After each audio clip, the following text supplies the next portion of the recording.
Hello, so today we'll be talking about the basics of physics. So this is aligned to the Singapore O-level education system.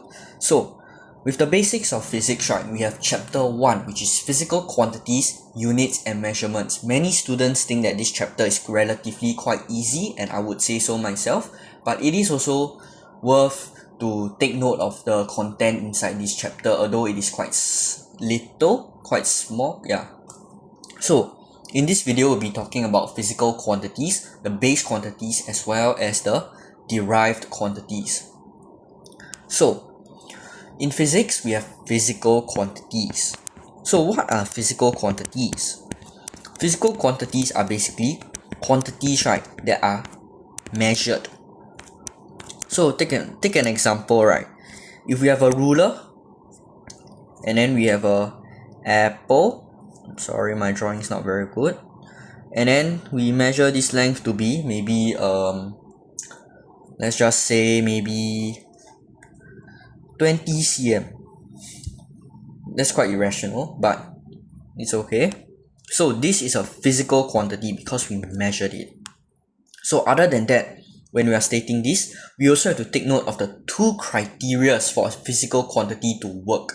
So number one, it would be your physical quantity needs to have a numerical magnitude. So you might be thinking, wow, this term is very hard to understand. Don't worry, it just means a number. For example here, 20 is a number. Number 2, a unit of measurement. Unit of measurement, this is quite easy to understand. Unit of measurement just means that the unit at the back of the number. So whenever they ask a definition question and ask you what is a physical quantity or define a physical quantity, a physical quantity is basically just a quantity, right, that can be measured and consists of a numerical magnitude and a unit of measurement. So in physics, we also have base quantities. Base quantities. So for base quantities, there are 7 base quantities. Number 1, we would have length.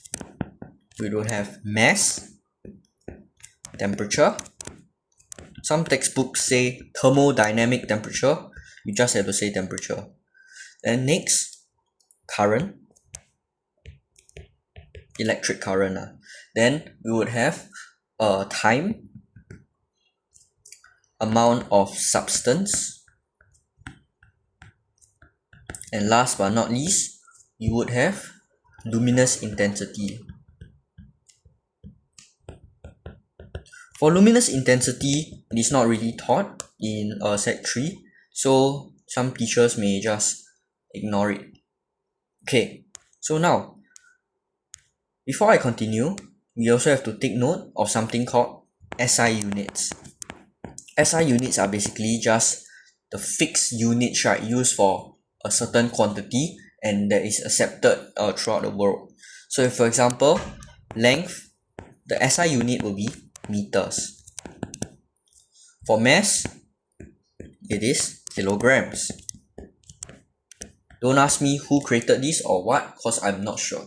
So other than that, we would also have symbols. So symbols is basically, how do we represent this? Meters is M, kilograms is kg.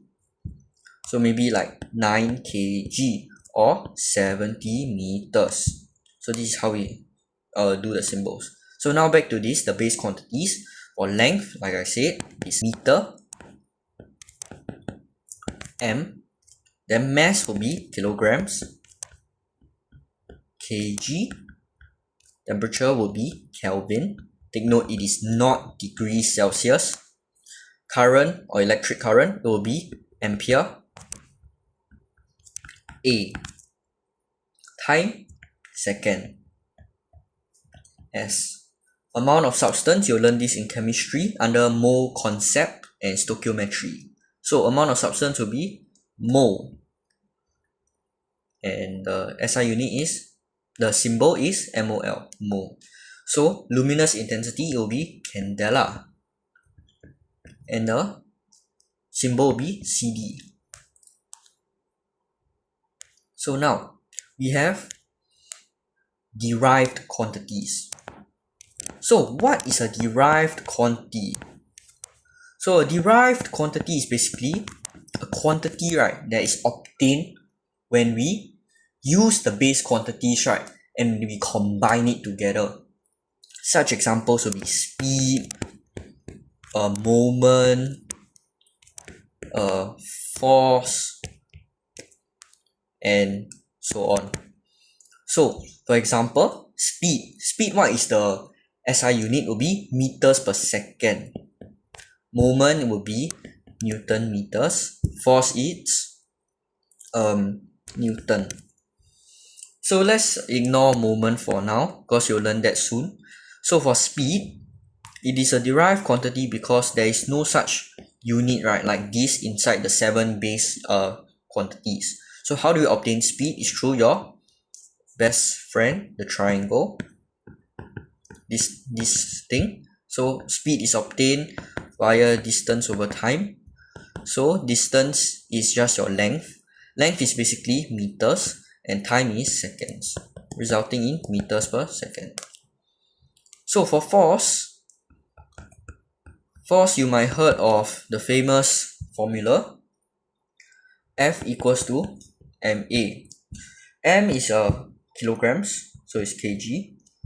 A is acceleration, you'll learn that soon also. The unit is meters per second square.